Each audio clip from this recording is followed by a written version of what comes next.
I'm going to share my screen and we're going to get to the races on today's training around why buyers are not taking your calls.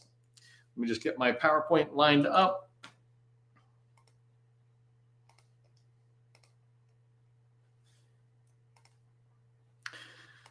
Okay, so again, today we're going to be talking about why federal buyers don't take your calls and what you can do about it, right? The whole reason for trying to get buyers to take your call is when they do take your call and when you are able to get in and meet with them, you're able to hear about more opportunities. That's what we need to do, right? Business development is fundamentally learning about an agency, building relationships and identifying opportunities. And you can't do any of that unless you have those relationships and those meetings with buyers, federal buyers. And so you get to hear about more opportunities.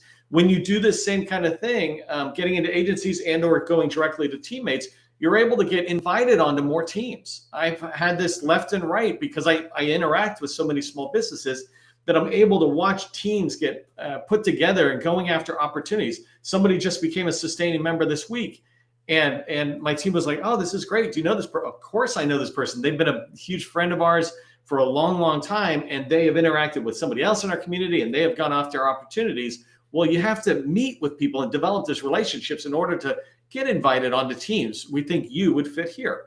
And obviously, right, the biggest reason we want to meet people, develop the relationships, have these federal buyers take our calls is because we want to win more contracts. And the likelihood of us increasing or winning more contracts increases with the more meetings we have with buyers, with the more federal buyers we know and understand. And so that's why I'm doing today's training. The way I'm going to break down the information I want to share with you is first, I just want to talk about really reinforcing why it's important that we reach out to federal buyers. Second thing I want to cover down on is this challenge, right? Why aren't buyers taking our calls, or why aren't more of the federal buyers taking our calls?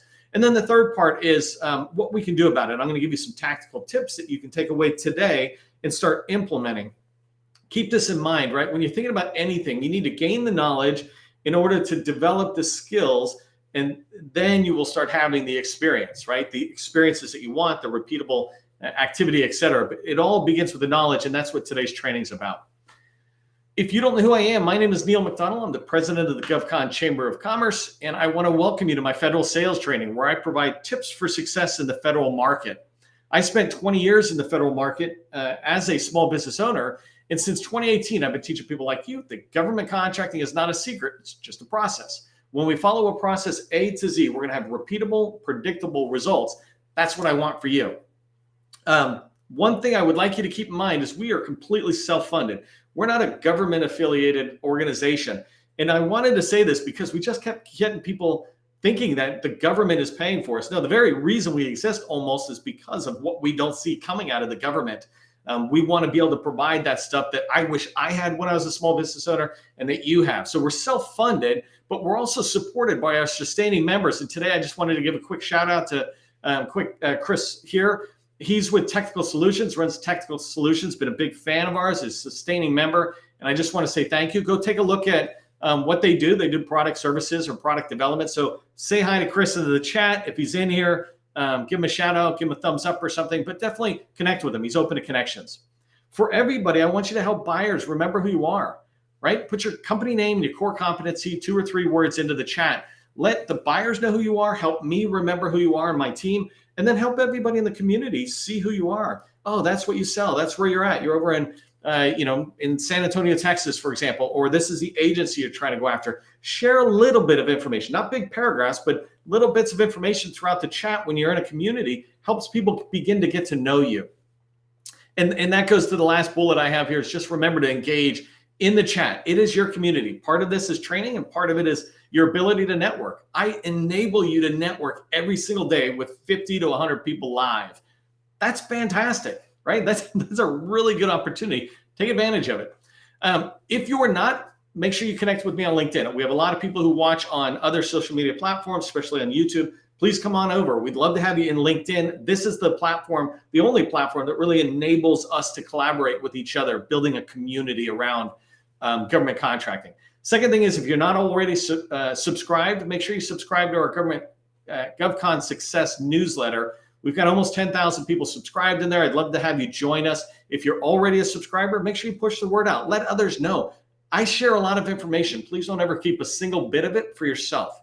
let me rephrase that. Keep it for yourself, but make sure you share it with a friend, right? Let's help each other out there. You can find that information on LinkedIn on my profile, which I have listed here. Don't forget about 2 trainings I got coming up. If you're here live, it's coming up tomorrow and the next day. One big one is what to do after you send out RFIs. I got a lot of small businesses. We send out RFIs and maybe we call it KO, but we don't really do much else. And so I want to give you guidance on what you can do after you send an RFI in order to try to use it to win more contracts. And then Friday, I'm going to cover down on 6 phrases that successful government contractors use and say all the time. Okay, let me get some water. We're going to dive into why you need to reach out to federal buyers.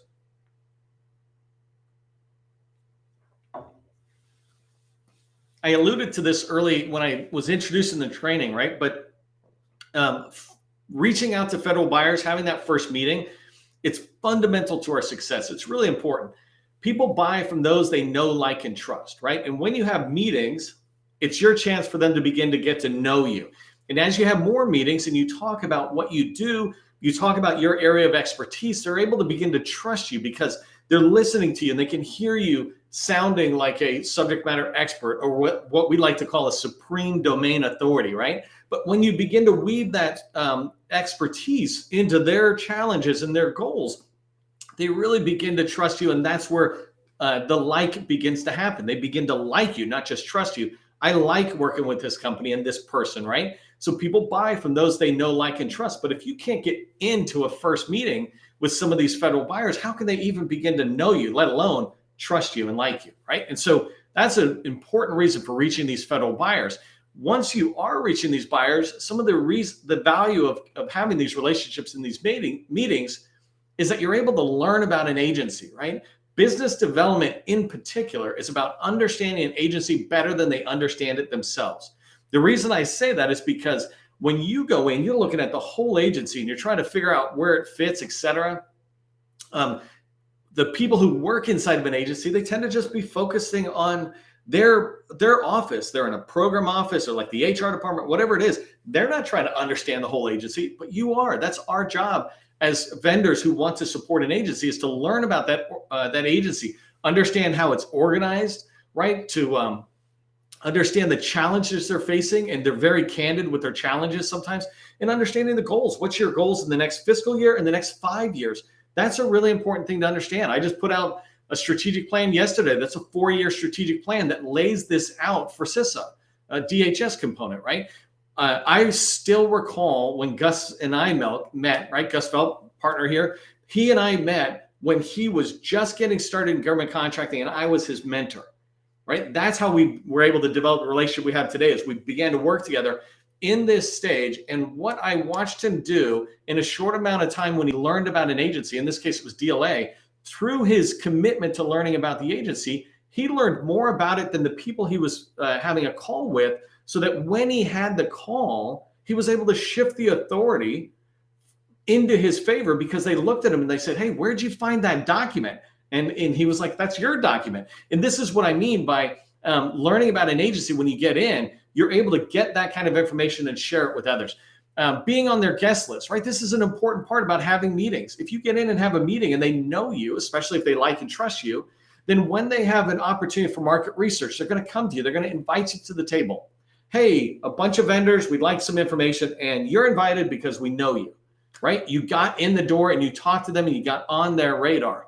When you're on the radar, the chances of getting invited back is huge. And then the last one is a reason that it's vital for us to get in the door is because it helps us build a relationship. If you understand the 7-step process that I teach, it begins with research and goes targeting, outreach, relationships, opportunities, sales, opportunities, proposals, and sales. And so you can't have relationships without outreach. And outreach is today's training, right? That how do I get in more doors? When you get in more doors, you're able to build these strategic relationships. And through strategic relationships, you can get access to everything else: agency understanding, hearing about opportunities, etc. We use this phrase, "dig your well before you're thirsty," from this guy, Harvey Mackay, wrote a book a long, long time ago. But this idea of don't wait until you're thirsty to start digging a well. Don't wait until you need some relationships within an agency to start trying to build those relationships. You will come in too greedy, right? You will be coming in trying to take instead of a give and take. So that's something to keep in mind. So let's talk about why federal buyers aren't taking your call, right? If we know that they need to take our call, and I just shared some of the top reasons why we need them to take our call in order for us to have that success, right? Here are some reasons that I just put down to help you think about it from a problem solution standpoint, right? And so these are in just a particular order, but the first thing is one of the reasons maybe a buyer isn't taking your call is they didn't even know you were trying, right? Maybe you send an email or you send a voicemail, it just goes into oblivion. I have my phone, right? And I get voicemails, and if I don't listen to it right then and there, it starts going down. I give you a quick example. My wife knows that if it's an emergency to text me.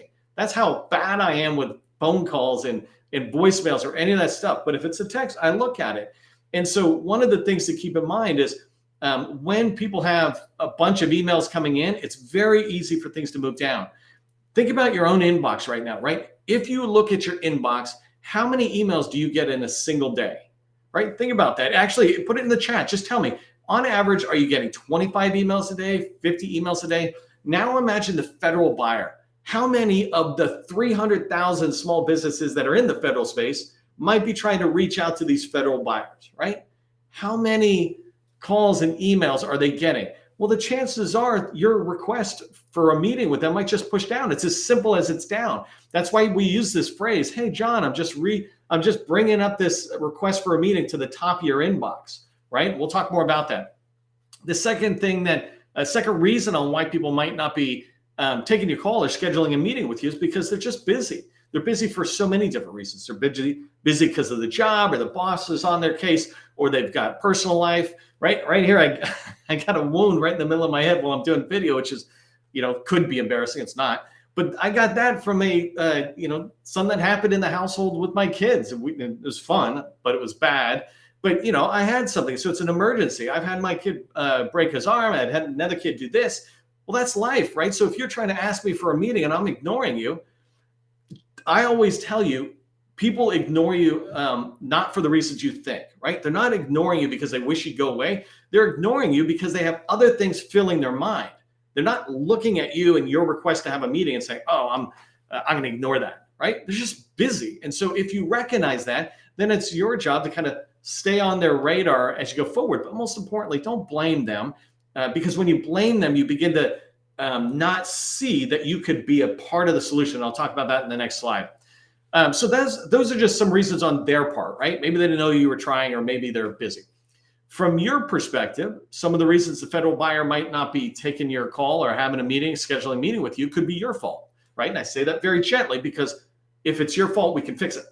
But you might not be impressing them. Maybe your emails or your voicemails or your calls are not impressing them, right? And so you want to be able to work on that. If you call them and you leave a voicemail and it's just jumbled, or if you are calling them and you just don't sound exciting, and I don't mean overly exciting, you don't have to sound like me, but if you don't sound like you actually want to have the meeting, then maybe you're not impressing them, right? And there's things you can do about that. I talk about this in the training that I do for customers that I work with, as well as the free training I put out. Practice, practice, practice. If you're going to leave a voicemail, just take the time to practice that voicemail. Hi, John, right? In sales, we're taught, have a mirror in front of us so that we can smile while we're leaving a voicemail, because when you smile in a voicemail, people can feel that on the other side. And so not only are you going to impress them with maybe, hey, we've got great quals and we've got great core competencies or something, but you're also impressing with just, I like hearing from this person, compared to, maybe sometimes people call and we underimpress by being maybe a little bit too demanding, right? There's things we can do, but think about this. Your LinkedIn profile, your website are underwhelming. When you reach out to somebody and try to get a meeting, we tend to do some due diligence. I do this all the time. Somebody reaches out to me, and if I don't know who they are, I click on their LinkedIn profile and I go see who they are. If they're calling about a company, I go see who the company is. If I can find something that makes sense for me to talk to them, I'll talk to them. But if not, then I move on. Well, one of the challenges that you have right now, you being small businesses, right? One of the problems is that you're not impressing the buyer or the person you're trying to meet with your DSPS profile, your LinkedIn profile, or your website. That's where they go to look at you. And so like a quick tip sidebar is make sure you go look at those three things and say, if I was the buyer, would I want to meet with this person? It only takes you a few minutes, a couple hours maybe, to make it look whelming, if that's a word, right? Compared to underwhelming. It's make your profiles look good. All right, the next thing is down below here. This is where it gets into a little different way of looking at why people aren't taking your call, right? They don't feel understood. And this is a classic one. First thing is you're just not taking the time to understand what the government does, what that agency does. You don't understand my mission. You don't understand what we even buy, right? There's this great line that says, people don't care about what you know until they know that you care. People don't care about what you know until they know that you care. And that's a really important thing, because if you're trying to reach out and get a meeting, have you done anything that is demonstrating that you care? Or are you just demonstrating that you care about yourself, right? And we all got to pay attention to that. And so when I look at simple ways of knowing that you care, you can just make sure that you're calling people who actually buy what you sell. There's this ladder over here. I don't know if you've ever seen this thing, but it doesn't matter if you climb the ladder of success if the ladder is on the wrong wall. You need to make sure you're putting that ladder on the right wall before you climb it. And it's the same thing when you're trying to reach out to federal buyers. That ladder represents the effort you're putting in to reach out to a federal buyer. But if you get to the top and you realize you're just climbing on the wrong wall, then you need to begin to think about that. First, make sure you're against the right wall, then start your climb. And so an example is I put down here, you're aiming too high, right? You're trying to call a CIO instead of some of the direct reports, or you're not really paying attention to whether they buy what you sell. And so you're just calling everybody.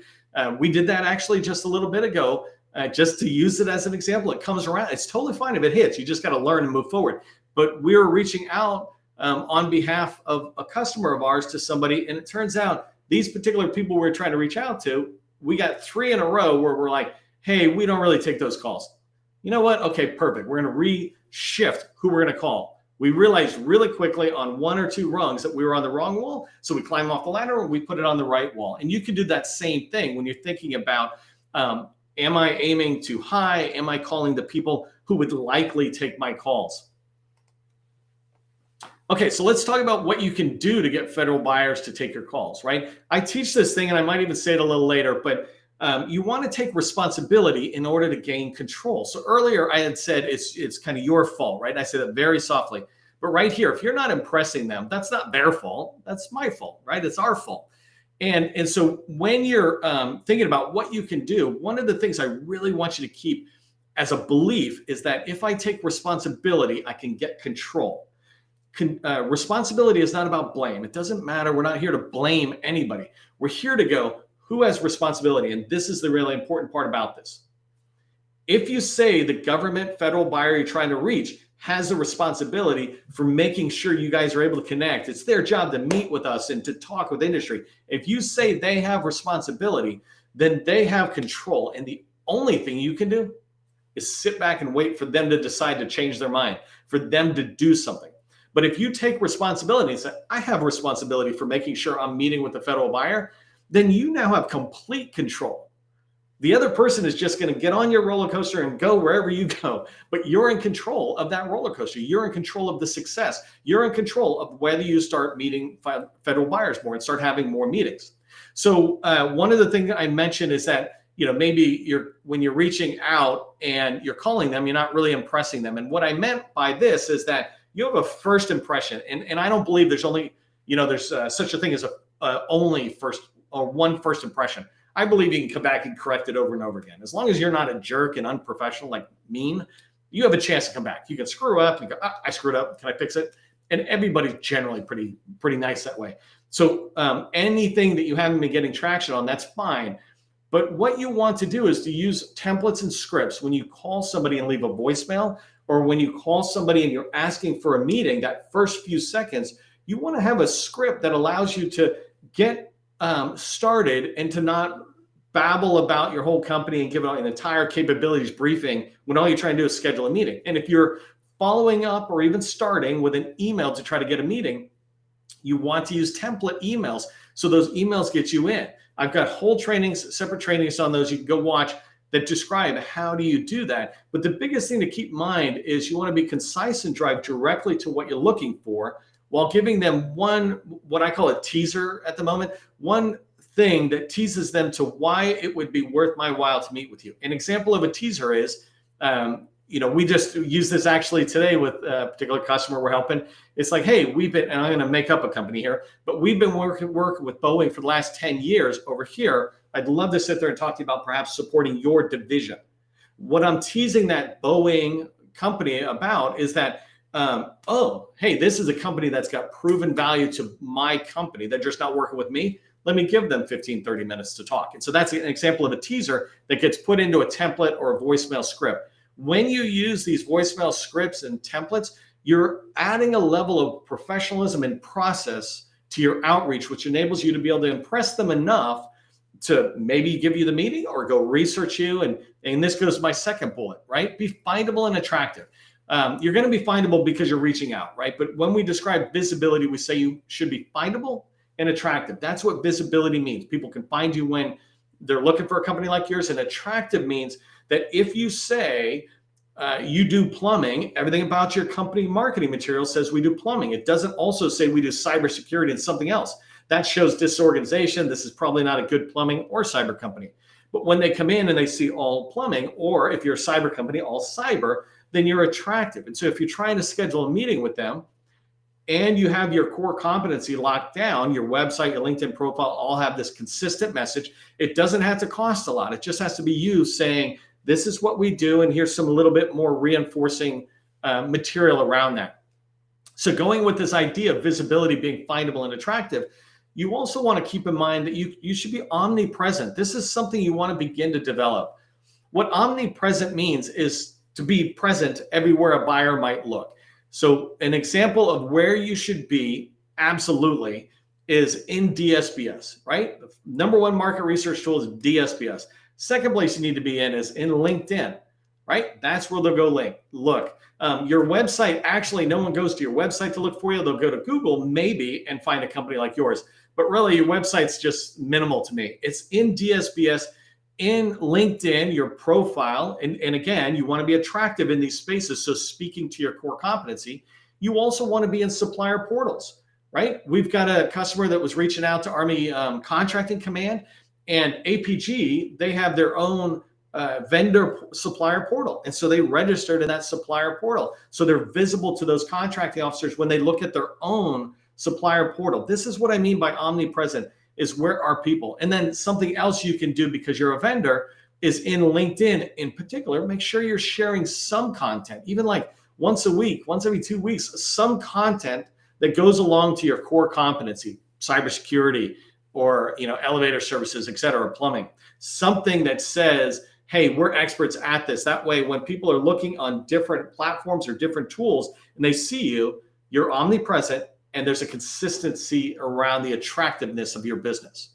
Another tip here is that you can warm them up on LinkedIn. So if you know you're going to be reaching out to people, millions of federal employees, and so potential buyer representatives, they're on LinkedIn. They're engaged one way or another out there. Go look at the people you're trying to reach out to and see if you might be able to warm up that call, that outreach, by just engaging with them on LinkedIn. Again, I have a whole nother training just on how to do that. But fundamentally, it means coming in, giving a thumbs up, et cetera. I just posted something today, and I had somebody from the Secretary of the Defense's office come in and engage, somebody else from the Navy. It's because I'm posting stuff that I know that they'd be interested in. That's important to me because I'm trying to reach them to get them to give me information that I can then give you, right? And so there's this circle around it. It doesn't have to be complicated. In the beginning, you can just go to LinkedIn and search for your core competency and the agency you might be looking for, and find content, what we call posts, find content in LinkedIn and engage it with a thumbs up or a comment. That's more than enough. It doesn't have to be complicated. And the last tip on that middle section is just get introductions. If you're trying to get in somewhere, get somebody else to introduce you. If you're trying to get into contracting officers, maybe the small business specialist can make that introduction. And then the last part about what you can do to get federal buyers to take your calls is increase the volume, right? I talk about in order for you to have success in the federal market, you need to have a list of 100 or 200 people that you're reaching out to so that you can build a set of relationships between 8 and 12 strategic relationships. but it takes time in the beginning to call a lot of people to find the right ones that you can first get in and have a meeting with, and then second, build a strategic relationship with. So increase your output to 25 calls a day. Certainly, if you're full-time sales in any way, do that. If you're lower in it, just compensate that. But 5 calls a day minimum. It takes you 10, 15 minutes. What else are you doing, right? And the last one is be persistent. I did a whole training on this, but one of the challenges is we don't follow up enough. And that's why they don't give us a meeting. It's not because they don't want to meet with us, but we came in, we went to the bottom of the inbox. But if you keep following up, they're going to get back to you and say, I've been meaning to get back to you and meaning to schedule a meeting. So be persistent when you're trying to reach out to folks at the federal agency. Here's what I want you to remember from today's training, right? In order for you to achieve success, like getting in and getting meetings, you need to do the right things the right way and enough of the right things. An example is you need to call 25 people a day or 5 people a day. You need to pick up the phone and follow up. The second thing is, remember, take responsibility so you have control. Don't ever blame yourself and don't blame anybody else. Take responsibility. That gives you the control of the success that you want, success in government contracting and success in getting meetings. And the last thing is, make sure you set a daily goal. I said 25 calls a day. Set any goal, 5 calls, 1 call a day to a new person, right? Set that daily metric and never miss it. First thing you do every single day is hit that metric and then do everything else. When you do that, you're going to achieve success. Hey, if you're interested in working with me and when you're ready to work with me, you can go to govconchamber.com to learn about how we can help you accelerate your success in the federal market. Love to help you. When you're at that stage, you can check out our website. For everybody, remember, government contracting, it's not a secret. It's just a process. I'll see you in the next training.